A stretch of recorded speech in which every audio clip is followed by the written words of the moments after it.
নমস্কার, আমার চ্যানেলে সবাইকে স্বাগত জানিয়ে আজকে আবার একটি নতুন ভিডিও নিয়ে এসেছি আপনাদের কাছে।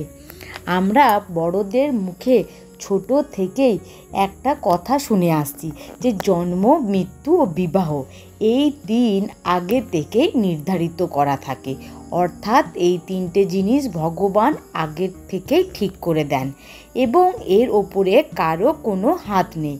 কিন্তু এই কথাটি কি পুরোপুরি সত্য? আমাদের অনেক সময় চিন্তা আসে যে যদি সব কিছুই আগের থেকে ঠিক করা থাকে তাহলে ধর্ম, কর্ম, পূজা, প্রার্থনা এই সবের কি দরকার? এই বিষয়ে আসল সত্যটা ভগবান শ্রীকৃষ্ণ ভগবান শ্রীকৃষ্ণ স্বয়ং বলেছেন। তাহলে চলুন দেরি না করে জেনে নেওয়া যাক ভগবান কৃষ্ণের এক পরম ভক্তের কাহিনী, যার কুষ্ঠিতে মৃত্যুযোগ ছিল। সেই ব্যক্তির চিকিৎসা করতে গিয়ে ডাক্তার বলেই দিয়েছিলেন তার বাঁচার আর কোনো সম্ভাবনা নেই। তাই আজকে এই ভিডিওতে আমি এমন একজন ব্যক্তির কাহিনী আপনাদের বলে শোনাবো, যার কাহিনী শোনার পর ভগবান শ্রীকৃষ্ণের প্রতি আপনাদের ভক্তি আর ভালোবাসা দুটোই বেড়ে যাবে। এক নগরে এক ব্যক্তি বসবাস করত। তার বয়স এখন ৮০ বছর। যখন তার বয়স ছিল ৩৫ বছর, ডাক্তারেরা বলে দিয়েছিলেন তিনি আর বাঁচবেন না। কিন্তু তিনি মৃত্যুকে জয় করেছিলেন। ভগবান শ্রীকৃষ্ণের অপার করুণার ফলে ওই ব্যক্তির জন্মের সময় তার বাবা মা এক বিখ্যাত জ্যোতিষীকে দিয়ে কুষ্ঠি তৈরি করিয়েছিলেন। জ্যোতিষী সেই কুষ্ঠি তৈরি করার পর ওই ব্যক্তির বাবা মাকে জানায় যে ৩৪ বছর থেকে ৩৮ বছরের মধ্যেই ওই ব্যক্তির মৃত্যুযোগ আছে, আর যা কাটিয়ে ওঠা প্রায় অসম্ভব। ওই ব্যক্তির মা বাবা তার নিজের সন্তানের কুষ্ঠিতে মৃত্যুযোগ দেখে প্রচণ্ড ভয় পেয়ে গেছিলেন, কিন্তু তারা তার ছেলেকে কোনো দিন এই কথা জানাননি। ছোটবেলা থেকেই ওই ব্যক্তিটি ভগবান শ্রীকৃষ্ণের ভক্ত ছিলেন। যখন তিনি প্রথমবার নিজের বাবা মার সাথে বৃন্দাবনে যান, তখন তার বয়স মাত্র ৭ বছর। তিনি বৃন্দাবনে যেয়ে সিদ্ধ সাধকের দর্শন লাভ করে, যিনি তাদের বলেছিলেন অনেক পূর্ণ কর্মের কারণে একটি আত্মা মানব জন্ম লাভ করেন। তাই মানব জন্ম লাভ করার পর মানুষের প্রধান কর্তব্য হলো দরিদ্রের সেবা করা, পশু পাখির সেবা করা, ধর্মের পথে চলা, ভগবান শ্রীকৃষ্ণের নাম জপ করা, কীর্তন করা, ভজন গাওয়া এবং গীতা পাঠ করা। এই রকম সৎ কর্ম ও ভগবান শ্রীকৃষ্ণের আরাধনার মাধ্যমে সম্পূর্ণ মোক্ষ লাভ করা যায়, অর্থাৎ মৃত্যুর পর এই জন্ম মৃত্যুর বন্ধন থেকে চিরকালের জন্য মুক্তি পাওয়া যায়। এই কথাগুলি বালকটিকে গভীরভাবে রেখাপাত করেছিল।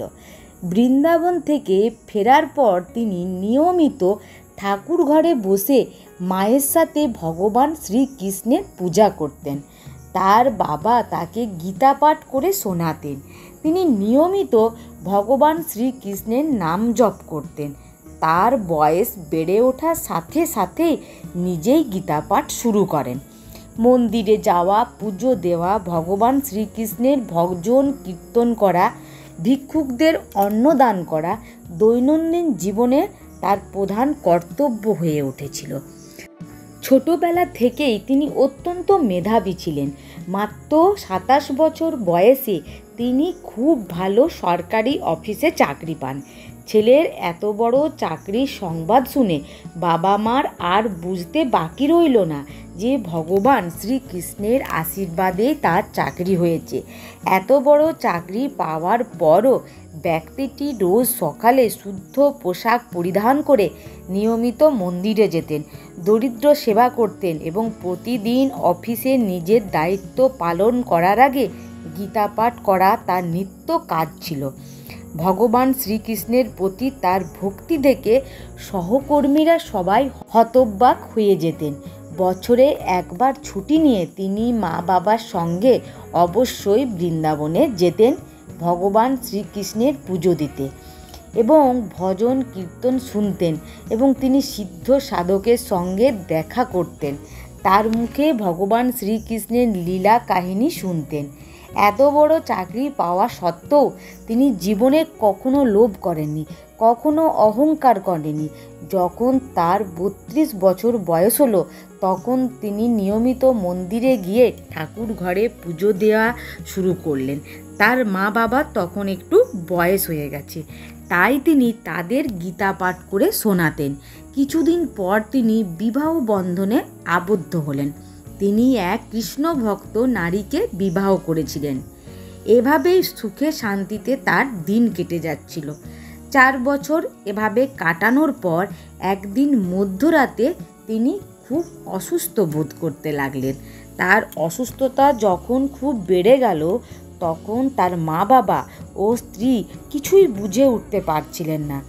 হঠাৎ তখন তার মা বাবার হঠাৎ মনে পড়ে গেল সেই কুষ্টিতে লেখা ভয়ঙ্কর মৃত্যুযোগের কথা। তাই তারা প্রথমে প্রচণ্ড ভয় পেয়ে গেলেন এবং ভগবান শ্রীকৃষ্ণের নাম জপ করতে শুরু করলেন। ভগবানের নাম জপ করা মাত্রই তাদের দুশ্চিন্তা কোথা থেকে যেন কেটে গেল এবং তাদের মাথায় যেন কোথার থেকে বুদ্ধি নেমে এলো। তারা তাড়াতাড়ি তাকে হাসপাতালে নিয়ে গেলেন এবং ওই ব্যক্তিটি তখন একেবারেই সুস্থ ছিলেন না। ডাক্তাররা তাকে দেখে জবাব দিয়ে দিয়েছিলেন, কিন্তু তার মা বাবা ও স্ত্রী ভগবান শ্রীকৃষ্ণের কাছে তারা প্রতিদিন জপ পূজা অর্চনা করতেন ছেলের মঙ্গল কামনা করে। এইভাবে যখন তারা প্রত্যেক দিন ছেলেকে দেখতে যেতেন হাসপাতালে, তারা তার ছেলের কানের কাছে কৃষ্ণের নাম জপ করে শোনাতেন এবং তারা বাড়িতে এসেও পূজা অর্চনা করতেন। তারপর একদিন পরম করুণাময় ভগবান শ্রীকৃষ্ণ এমন লীলা দেখালেন যা শুনলে আপনারাও অবাক হয়ে যাবেন। ওই ব্যক্তির যখন জ্ঞান ফিরে আসে তখন তিনি তার মা বাবা ও স্ত্রীকে বলেন যে আমি স্বপ্নে দেখেছি যে আমার মাথায় কে যেন হাত বুলিয়ে দিচ্ছে। আমি তাকিয়ে দেখি ভগবান শ্রীকৃষ্ণ যেন আমার পাশে দাঁড়িয়ে আছে। আমি তাকে স্পর্শ করার চেষ্টা করছি। আমার তখন চোখ খোলা অবস্থায় নেই, কিন্তু আমি যেন হঠাৎ করে চোখ খুলে তাকে স্পর্শ করতে পেরেছি। আমার যখন জ্ঞান ফিরে আসে তখন আর আমি দেখি তিনি নেই, কিন্তু আমার মনে হলো তাকে স্পর্শ করার পরেই আমি চোখ খুলতে পেরেছি। ডাক্তাররা যখন আমাকে দেখে তখন ডাক্তারেরা অবাক হয়ে যায় যে এটা হতে পারে না। যার কোনো বাঁচার আশাই ছিল না সে কি করে প্রাণ ফিরে পেল, এবং তিনি এইভাবেই তার পুষ্টির যোগকে এড়িয়ে যেতে সক্ষম হয়েছিলেন। কিছুদিন পর ওই ব্যক্তির মা বাবা পরলোকে গমন করলেন। তিনি কিন্তু আজও জীবিত আছেন। তাই বলা হয় যে নিয়মিত শুদ্ধ মনে ভগবান শ্রীকৃষ্ণের নাম জপ করলে, ভগবানের কীর্তন বা ভজন শ্রবণ করলে, গীতা পাঠ করলে ব্যক্তির জীবন থেকে নানা রকম বাধা বিঘ্ন কষ্ট দূর হয়ে যাবে, আর্থিক উন্নতির পথ প্রশস্ত হবে, এমনকি মৃত্যু ভয় পর্যন্ত কেটে যাবে। তাই নিয়মিত ভগবান শ্রীকৃষ্ণের নাম জপ ও গীতা পাঠ অবশ্যই করবেন এবং সময় পেলে অবশ্যই ভগবান শ্রীকৃষ্ণের লীলা কাহিনী শ্রবণ করবেন। তাই ভগবান ছাড়া আমাদের কারোর জীবনেই কোনো কাজ হবে না। আমরা এক পা চলি সেটাও ভগবানের ইচ্ছেতেই। সবসময় জানতে হবে ভগবান যেটাই করবেন আমাদের ভালোর জন্যেই করবেন।